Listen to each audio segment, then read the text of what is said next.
Assalamualaikum teman-teman. Hai, apa kabar semuanya? Saya harap semua baik-baik saja ya, dan selalu bahagia dimanapun kalian berada. Sebaiknya saya perkenalkan diri dulu ya teman-teman. Perkenalkan, nama saya Siti Lutfia Marzuki. Saya berkuliah di salah satu kampus yang tidak asing di telinga teman-teman ini, yaitu di Universitas Negeri Makassar.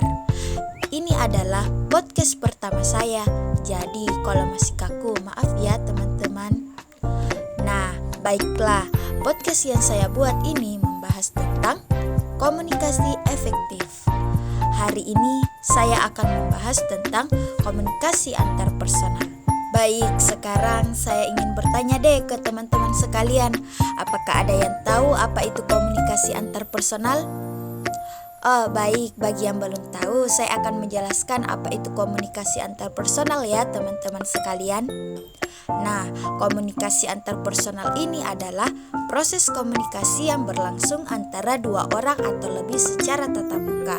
Menurut Harjana, komunikasi antar personal adalah interaksi tatap muka antara dua orang atau beberapa orang, di mana pengirim dapat menyampaikan pesan secara langsung dan penerima pesan dapat menerima dan menanggapi secara langsung juga.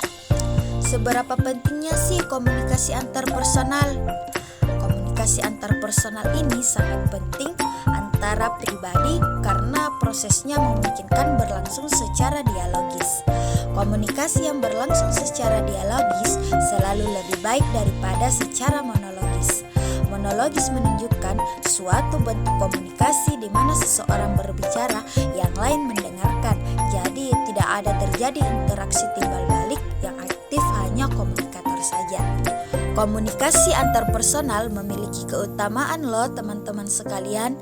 Penasaran ya sama keutamaannya? Baik, saya akan menjelaskan keutamaannya ya, yaitu komunikasi antar personal dinilai paling ampuh dalam kegiatan mengubah sikap, kepercayaan, opini, dan perilaku komunikan.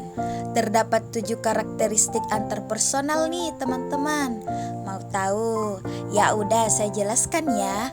Menurut Lily Wery, karakteristik antar personal diantaranya ialah: yang pertama, komunikasi antar personal terjadi dimanapun dan kapan saja. Dan yang kedua, komunikasi antar personal merupakan proses yang sinambung. Kesinambungan antara masa lalu, kini, dan sekarang biasanya dijaga setiap orang dalam berkomunikasi. Yang ketiga, komunikasi antar personal mempunyai tujuan tertentu. Dalam berkomunikasi, setiap orang senantiasa mempunyai suatu tujuan, baik implisit maupun eksplisit.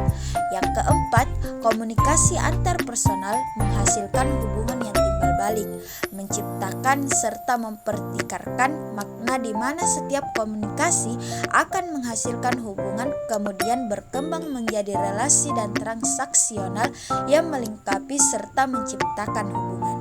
Yang kelima, komunikasi antar personal merupakan sesuatu yang dipelajari.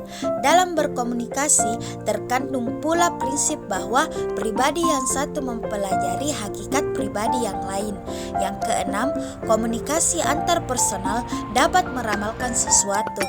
Ketika orang melakukan komunikasi antar personal, terkandung suatu harapan hasil yang memuaskan dua belah pihak dan meramalkan apa yang bakal terjadi setelah mengungkapkan pikiran, perasaan, lalu diikuti oleh tindakan komunikasi tertentu.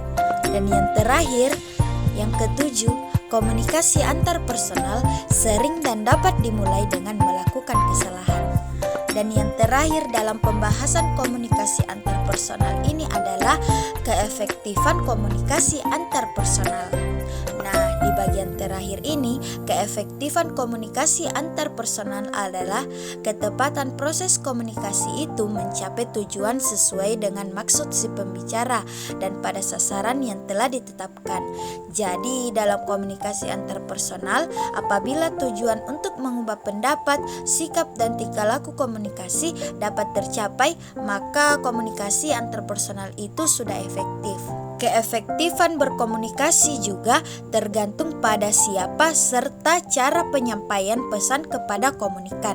Apabila kita berbicara kepada teman sejawat, orang tua, guru atau bos, tentu harus menentukan sikap terlebih dahulu di mana kita berada, posisi apa yang kita perankan. Setelah kita dapat mendefinisikan diri kita pada suatu posisi tertentu, maka selanjutnya dapatlah kita sampaikan pesan dengan cara dan sikap yang tepat agar dapat mencapai sasaran yang kita inginkan. Baiklah teman-teman sekalian, itulah tadi sedikit penjelasan mengenai komunikasi antar personal. Jika ada kurangnya saya minta maaf, jika ada lebihnya tidak usah dikembalikan, karena saya orangnya yang ikhlas teman-teman. Terima kasih telah mendengarkan. Wassalamualaikum warahmatullahi wabarakatuh.